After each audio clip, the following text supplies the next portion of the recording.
to the Legal Aid Society and the awareness that this society has given us about the benefits of mediation. They gave us an opportunity to study the model in Turkey, where we were surprised to know that ever since the introduction of their law in 2013, 3 million cases were settled through mediation. That is correct. It is 3 million in this short span of time. A year and a half ago, there was no notification of the federal government recognizing as a mediator any person who was trained by a foreign mediation recognized chartered institute.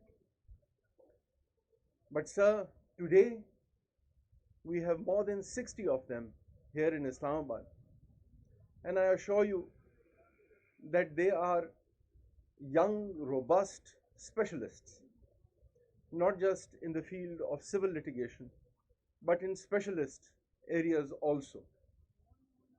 They are all waiting for cases to be referred to them so that they can bring about settlement between disputing parties.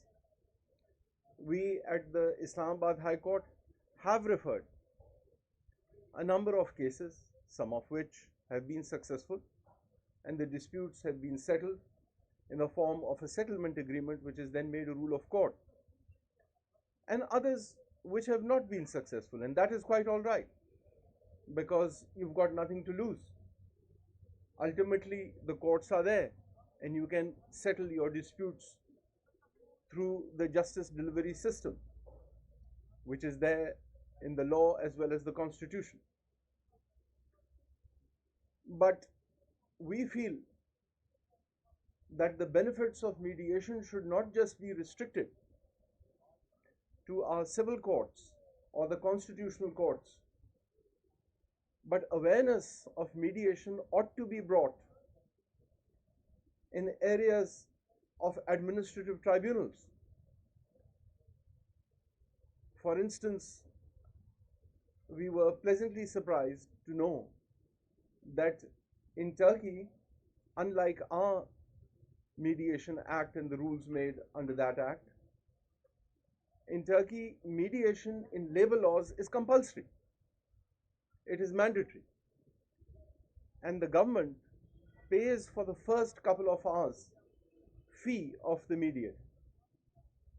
This is why we have such large numbers of disputes having been settled in that country.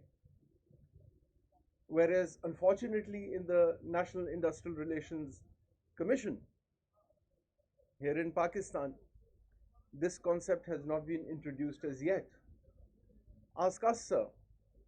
We are dealing with a very large volume of cases in our constitutional jurisdiction that emanate from different tribunals, where this benefit of mediation is not available. But I assure you, sir, that the mediators that we have here in Islamabad are proficient enough to have such disputes settled through this process. We must all appreciate that the concept of mediation is a consensual concept.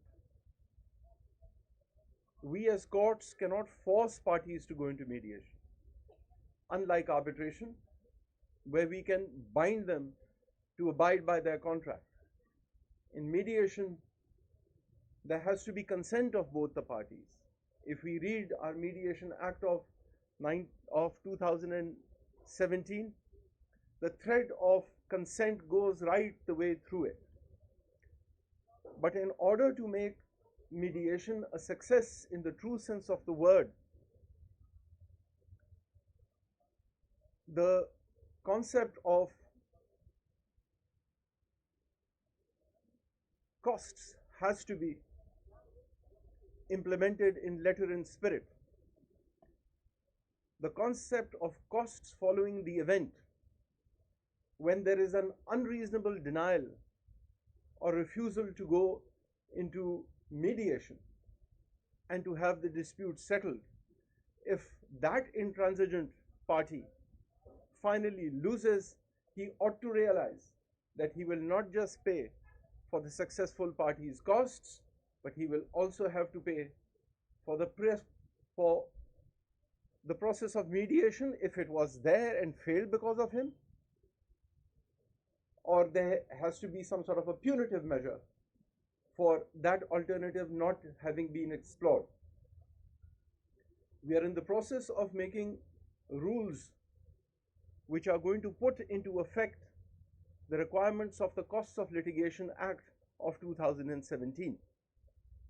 And I urge the members of the subordinate judiciary to understand the benefits of mediation. For us as judges, our dream come true is when our docket is small. I think this would be a desire right from the lowest court in the rung of the ladder up to the highest court.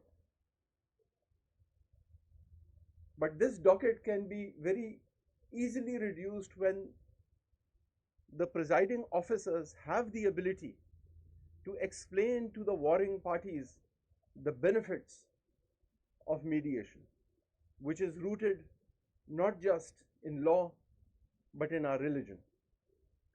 Thank you very much, sir.